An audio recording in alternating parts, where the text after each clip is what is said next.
दोस्तों नमस्कार। कौशल्य पब्लिकेशन के प्लेटफॉर्म पे आपका हार्दिक स्वागत है। कौशल्य पब्लिकेशन लेकर आया है राजस्थान लोक सेवा आयोग आरपीएससी द्वारा आयोजित स्कूल व्याख्याता वाणिज्य कॉमर्स भर्ती परीक्षा, जिसके पाठ्यक्रम में अध्याय भारतीय अनुबंध अधिनियम 1872 के बारे में आज हम चर्चा करेंगे। इसकी पहली क्लास सामान्य परीक्षा के बारे में हम आज चर्चा करेंगे। परिचय। भारतीय अनुबंध या संविदा अधिनियम 1872 1 सितंबर 1872 को लागू हुआ। ये अनुबंध जो अधिनियम है ये 1 सितंबर 1872 को लागू हुआ। यह अधिनियम अपनी प्रारंभिक अवस्था में एक व्यापक अधिनियम था, जिसमें कुल 266 धाराएं थी और 11 अध्याय थे। तब इसमें माल विक्रय इंपॉर्टेंट है, माल विक्रय, साझेदारी अनुबंध और संबंधित प्रावधान भी इसमें सम्मिलित थे।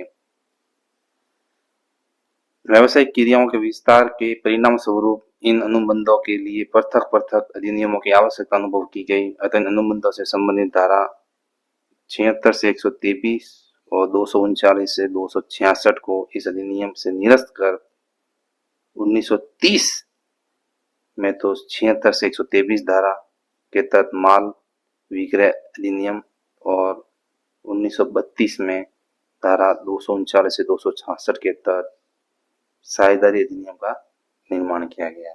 मतलब यह है कि 1930 में तो धारा 76 से 123 अलग की गई कॉन्ट्रैक्ट एक्ट की, और इससे बनाया गया माल विक्रय अधिनियम, और 1932 में धारा 239 से 266 अलग करके साझेदारी अधिनियम का निर्माण किया गया। धाराओं का वर्गीकरण। पहला वर्गीकरण, अनुबंध के सामान्य जो सिद्धांत है, अनुबंध के सामान्य सिद्धांत और अर्ध अनुबंध, ये धारा 1 से 75 तक में वर्णित है, और यही कॉमर्स व्याख्याता के पाठ्यक्रम में शामिल है। ये धारा 1 से 75 तक इसको ही पढ़ना है, बस ये पाठ्यक्रम में शामिल है। 2 नंबर पर हानि, रक्षा तथा गारंटी अनुबंध संबंधी प्रावधान, ये धारा 124 से 146 में प्रावधान किया गया। 3 नंबर निरपेक्ष तथा गिरवी अनुबंधों संबंधित प्रावधान, ये 148 से 181 की धारा में प्रावधान किया गया। और 4 नंबर एजेंसी संबंधी अनुबंध, ये भी इंपॉर्टेंट है। वैसे सिलेबस में नहीं है मगर धारा पूछ सकते हैं कि एजेंसी संबंधी अनुबंध है वो कहां से कहां तक की धारा में वर्णित है, तो 182 से 238 तक की धारा में इसको वर्णित किया गया है। अर्थ मीनिंग। अनुबंध को संविदा भी कहा जाता है। सामान्यतः 2 या 2 से अधिक व्यक्तियों के बीच होने वाले वैध ठहराव, इंपॉर्टेंट, वैध ठहराव या करार कोई अनुबंध कहा जाता है। अनुबंध वही होगा जिसमें वैधता होगी। वैधता का मतलब कानून द्वारा परिवर्तनीय होगा।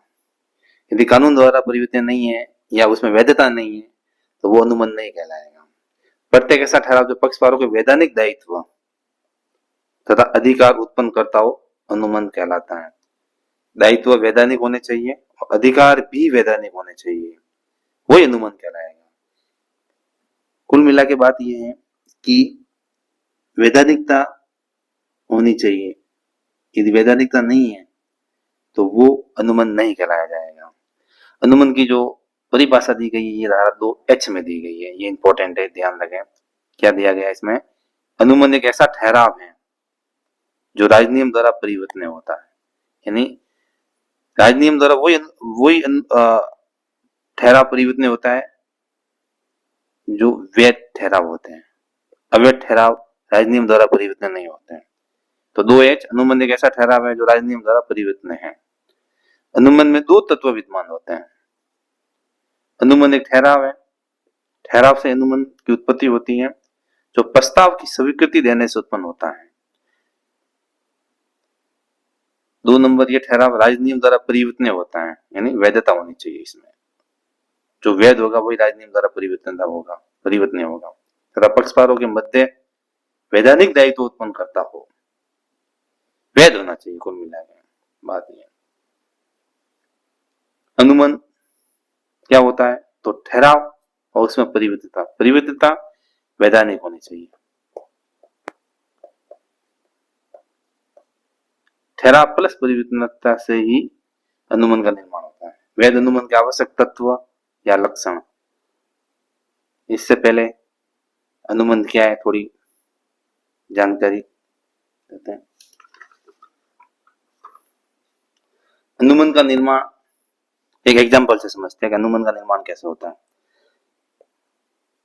ये व्यक्ति है, ये बी है। बी के पास घर जो बेचना चाहता है और ये उसको खरीदना चाहता है। ए ने ए बी के पास गया, तो जब ए बी के पास जाएगा और उसको घर खरीदना है तो बी के सामने सबसे पहले क्या करेगा? वो प्रस्ताव रखेगा। तो अनुमान की उत्पत्ति कहां से हुई? प्रस्ताव से। पहले प्रस्ताव रखा जाएगा और प्रस्ताव भारतीय अनुमान अधिनियम 1872 की धारा 2A में वर्णित है। सबसे पहले प्रस्ताव होगा। मान लीजिए बी का घर की जो कीमत है वो 5 लाख रुपए है। यदि ए 5 लाख में लेने का प्रस्ताव करता है तो बी इस घर की क्या देगा? बेचने की स्वीकृति। स्वीकृति का उल्लेख कॉन्ट्रैक्ट एक्ट के 2B में उल्लेख है। प्रस्ताव ए ने बी के सामने रखा, बी ने वो प्रस्ताव स्वीकार किया और उसकी स्वीकृति दी ए को। तो प्रस्ताव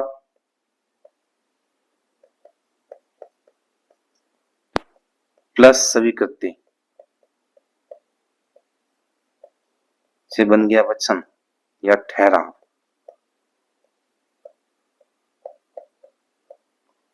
और ठहराव का उल्लेख 2E में किया गया है और ये वैध होना चाहिए। ठहराव बन गया और ठहराव से वैध ठहराव, ध्यान रखें, वैध ठहराव से अनुमान। तो अनुमान, तो ये था अनुमान के बारे में जानकारी। अनुमान की उत्पत्ति, सबसे पहले प्रक्रिया, प्रस्ताव रखा जाएगा, फिर प्रस्ताव के बाद स्वीकृति, स्वीकृति के बाद जब स्वीकृति प्रदान हो जाएगी तब वचन या ठहराव बनेगा जो वैध होगा और वैध ठहराव से अनुमान की उत्पत्ति होगी। अनुमान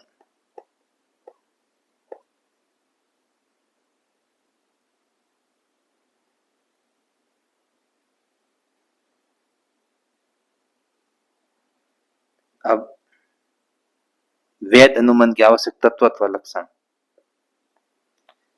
अधिनियम की धारा 10 में वैध अनुमान के लक्षणों के संबंध में लिखा गया है। मतलब अनुमान के जो तत्व है या लक्षण है ये अधिनियम की धारा 10 में उल्लिखित है। एक से अधिक पक्षकार, अकेला पक्षकार कभी अनुमान नहीं कर सकता अपने आप से कम 2 पक्षकार होने चाहिए। कम से कम 2 पक्षकार।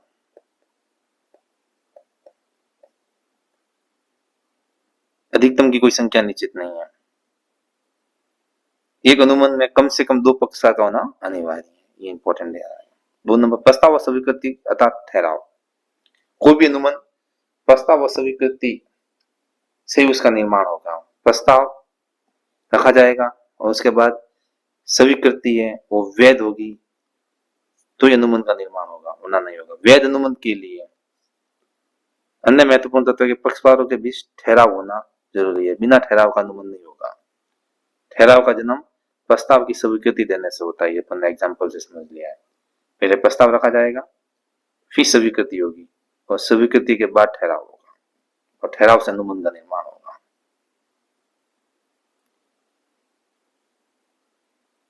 यहाँ यह बता देना अनुपयुक्त नहीं होगा कि यदि दो पक्षकार एक साथ एक ही समय पर एक ही वस्तु के क्रमशः क्रय तथा विक्रय के लिए प्रस्ताव करते हैं तो इससे ठहराव का निर्माण नहीं होता। यानी क्रॉस ऑफर,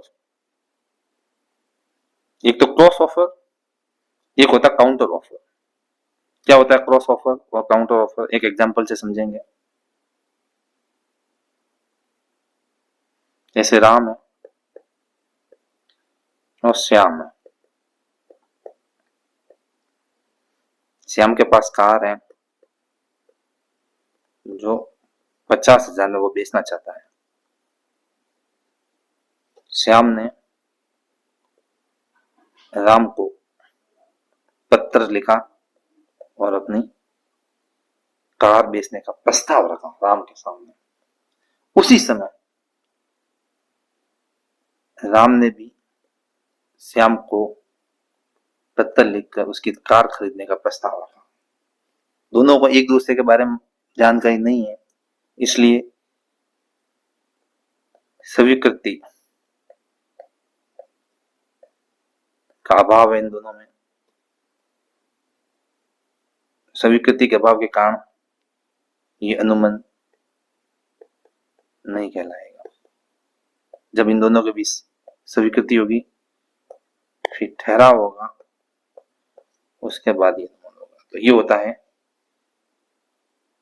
क्रॉस ऑफर। दोनों को अनजान है इस बारे में, दोनों लेना चाहते हैं 50,000 में, ये भी 50,000 में खरीदने के लिए इसने पत्र लिखा और इसने 50,000 में बेचने के लिए इसको पत्र लिखा, और दोनों अनजान है। जब तक स्वीकृति और ठहराव नहीं होगा तब तक अनुबंध नहीं होगा। दूसरा है काउंटर ऑफर। क्रॉस ऑफर के बाद काउंटर ऑफर, स्थानापन्न प्रस्ताव। ये कई एग्जांपल लेते हैं। राम है, श्याम है, वही कार 50,000। श्याम ने पत्र लिख के राम को अपनी कार बेचने का प्रस्ताव रखा। सबसे पहले प्रस्ताव रखा जाएगा, अनुबंध का निर्माण ही प्रस्ताव से होता है। श्याम ने भी पत्र लिखा, उसके उत्तर में उसने कहा कि मैं आपकी कार 40,000 में खरीदने के लिए तैयार हूं। तो ये भी अनुबंध नहीं कहा जाएगा, क्योंकि जो स्वीकृति है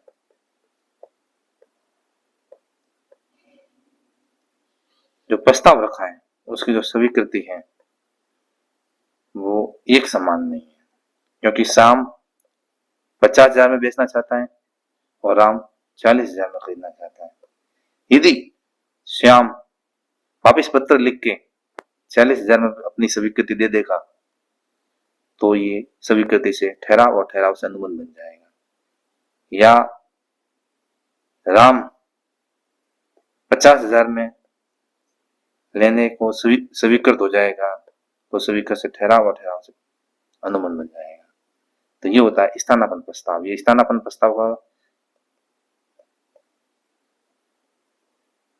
का उदाहरण था स्थानापन्न प्रस्ताव। स्थानापन्न प्रस्ताव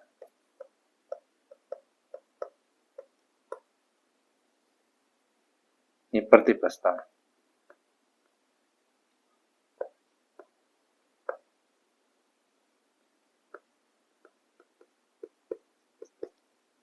आगे पढ़ते हैं। समान प्रकार के प्रति प्रस्ताव अनुबंध का निर्माण नहीं करते हैं। वही राम और श्याम वाला समान प्रकार का अनुबंध था। राम भी 50,000 में बेचना चाहता था, श्याम भी 50,000 में खरीदना चाहता था, मगर दोनों ने एक ही समय पर समान प्रकार का प्रस्ताव किया, प्रति प्रस्ताव, इसलिए अनुबंध का निर्माण नहीं करेगा। स्थानापन्न प्रस्ताव काउंटर ऑफर भी स्वीकृति के समान नहीं होता है, क्योंकि उसने 50,000 में बेचनी चाहिए और उसने 40,000 में खरीदनी चाहिए, तो दोनों के बीच में सहमति का भाव है। सहमति का भाव के कारण ठहराव नहीं होगा और ठहराव के बिना अनुबंध का निर्माण नहीं होता। एक और एग्जांपल लेते हैं। सुरेश को अपनी कार 50,000 में बेचने का पत्र द्वारा प्रस्ताव करता है। उसी दिन ध्यान रखें, सुरेश भी रमेश को पत्र लिखकर उसकी कार 50,000 में खरीदने का प्रस्ताव करता है। ये दोनों ही प्रति प्रस्ताव है, ये प्रति प्रस्ताव होगा। स्वीकृति नहीं होने के कारण ठहराव उत्पन्न नहीं हुआ, और जब ठहराव उत्पन्न नहीं होगा तो अनुबंध का निर्माण कैसे होगा। एक और एग्जांपल लेते हैं जो स्थानापन्न प्रस्ताव का है। राजू श्याम को 50,000 में कार बेचने का प्रस्ताव करता है। 50,000 में राजू श्याम को, श्याम 40,000 में खरीदने की स्वीकृति दे देता है। यह स्वीकृति नहीं है, स्थानापन्न प्रस्ताव है, अतः ठहराव नहीं हुआ, इसलिए ये भी अनुबंध की श्रेणी में नहीं आएगा।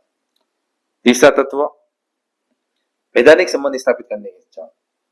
अनुबंध का निर्माण तभी होगा जिसमें वैधानिक संबंध हो। जिसमें वैधानिक संबंध नहीं है वह अनुबंध का निर्माण नहीं होगा। वैध अनुबंध के लिए सब पहले ही दो पक्षकारों के मस्तिष्क में यह बात निश्चित होनी चाहिए कि एक दूसरे के प्रति कानूनी अधिकार होंगे। उसमें से कोई पक्ष अनुबंध को पूरा नहीं करेगा तो उसे न्यायालय द्वारा पूरा करवाया जाएगा, और न्यायालय द्वारा वही अनुबंध पूरे करवाए जाते हैं जो वैधानिक होते हैं। अवैधानिक अनुबंध न्यायालय द्वारा पूरे नहीं करवाए जाते हैं। वैध अनुबंध के लिए पक्षकारों की वैधानिक संबंध स्थापित करने की इच्छा होनी चाहिए, बस ये कहना चाह रहा है। चौथा पॉइंट, पक्षकारों में अनुबंध करने की क्षमता होनी चाहिए। इंपॉर्टेंट है, यहां से सवाल जरूर बनते हैं। अनुबंध के वैध होने के लिए यह भी आवश्यक है कि अनुबंध करने वाले पक्षकारों में अनुबंध करने की क्षमता होनी चाहिए। अब अनुबंध कौन कौन नहीं कर सकता, यानी क्षमता किसमें नहीं पाई जाती। अवयस्क व्यक्ति, जो 18 अवयस्क का मतलब 18 वर्ष से कम आयु का व्यक्ति है, वो अनुबंध नहीं कर सकता। अस्वस्थ मस्तिष्क का व्यक्ति, ये भी अनुबंध नहीं कर सकता। कारण क्यों? क्योंकि अनुबंध से अपने हितों पर पड़ने वाले प्रभावों को नहीं समझ सकता हो, जैसे पागल अनुबंध नहीं कर सकता, पैदाइशी मूर्ख अनुबंध नहीं कर सकता। तीसरा प्रकार का व्यक्ति है वो राजनियम द्वारा अनुबंध करने के योग्य घोषित। भारत में जो कानून है, कानून द्वारा अयोग्य किए गए व्यक्ति का अनुबंध नहीं कर सकते हैं। ये धारा 11 में दे रखा है। धाराओं का थोड़ा ध्यान रखें। जैसे राष्ट्रपति अनुबंध नहीं कर सकता, मंत्री दिवालिया ये अनुबंध नहीं कर सकते। अस्वस्थ व्यक्ति के बारे में कुछ एक नियम का प्रावधान किया गया धारा 12 में। यदि ये इंपॉर्टेंट ध्यान रखें, धारा 12, यदि अस्वस्थ मस्तिष्क का व्यक्ति उस समय अनुबंध करता है जब उसका मस्तिष्क स्वस्थ हो तो अनुबंध वैध माना जाएगा। कुछ अस्वस्थ मस्तिष्क के व्यक्ति ऐसे भी होते हैं जिनका मस्तिष्क कभी कभी स्वस्थ होता है, कभी कभी अस्वस्थ होता है। जब उसका मस्तिष्क अस्वस्थ है उस समय उसने अनुबंध किया है तो वैध नहीं होगा, लेकिन यदि उसका मस्तिष्क स्वस्थ है और उस समय उसने अनुबंध किया है तो वैध अनुबंध कहलाएगा। ये धारा 12 कहना चाहती है। पांचवा बिंदु, सहमति तो मत एकता। सहमति होनी जरूरी है। जब तक सहमति नहीं होगी तब तक अनुबंध नहीं होगा। ठहराव के सभी पक्षकारों को ठहराव की प्रत्येक बात के लिए समान भाव से सहमत होना चाहिए। वेरी वेरी इंपॉर्टेंट, भाव समान होना चाहिए। अपन आगे जो एग्जांपल समझा था कि एक ने 50,000 में बेचने का प्रस्ताव रखा, दूसरे ने 40,000 में खरीदने का प्रस्ताव रखा, तो ये समान भाव नहीं है। तो समान भाव नहीं तो अनुबंध नहीं। ये धारा 13 कहती है कि ठहराव के सभी पक्षकारों को ठहराव की प्रत्येक बात के लिए समान भाव से सहमत होना चाहिए। 50,000 में तो 50,000 के ऊपर या 40,000 के ऊपर दोनों को समान भाव से सहमत होना होगा, वरना ये अनुबंध की श्रेणी में नहीं आएगा। तो ये थी आज अपन की क्लास एक सामान्य परिचय के बारे में। कुछ प्रश्न ले लेते हैं। भारतीय अनुबंध अधिनियम 1872 कब लागू हुआ? 1 अगस्त 1872, 1 सितंबर 1872, 1 जुलाई 1872, 1 अक्टूबर 1872, 1 सितंबर 1872। यदि पूछ ले कि पारित कब हुआ, ये तो लागू हुआ। पारित का पूछ ले कि पारित कब हुआ, ये भी सवाल बन सकता है। बनने को कुछ भी बन सकता है सवाल। यदि पारित का पूछ ले तो 25 अप्रैल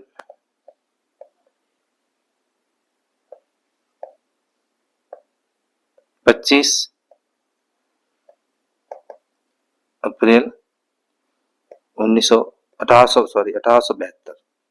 पारित 25 अप्रैल 1872 और लागू हुआ था 1 सितंबर 1872। 2 नंबर, भारतीय अनुबंध अधिनियम 1872 में कुल कितनी धाराएं जोड़ी गई? 466, 366, 266, 166। तो 266 धाराएं और 11 अध्याय जोड़े गए थे जब ये अनुबंध लाया गया। ये सवाल आया हुआ है 3 नंबर वाला, और काफी बार पूछा गया है कि भारतीय साझेदारी अधिनियम 1932 लागू होने से पहले साझेदारी संबंधित प्रावधान किस अधिनियम में लागू थे? माल विक्रय अधिनियम 1930, वस्तु विनिमय अधिनियम 1881, भारतीय अनुबंध अधिनियम 1872, भारतीय अधिनियम 1872 में लागू थे। अगला प्रश्न, एक अनुबंध तभी अनुबंध कहलाएगा जब उसमें हो वैध ठहराव, अस्पष्ट ठहराव, बाध्य सहमति। अभी हमने पढ़ा है कि अनुबंध तभी होगा जब उसमें वैध ठहराव हो या वैध सहमति हो, तभी वो अनुबंध कहलाएगा, वरना अनुबंध नहीं होगा। 5 नंबर, एक वैध अनुबंध में कम से कम कितने पक्षकार होने चाहिए? कम से कम 1, 2, 3, 4, 2 पक्षकार। अकेला व्यक्ति अपने साथ अनुबंध नहीं कर सकता, कम से कम 2, और अधिकतम की कोई सीमा नहीं है, अधिकतम असीमित।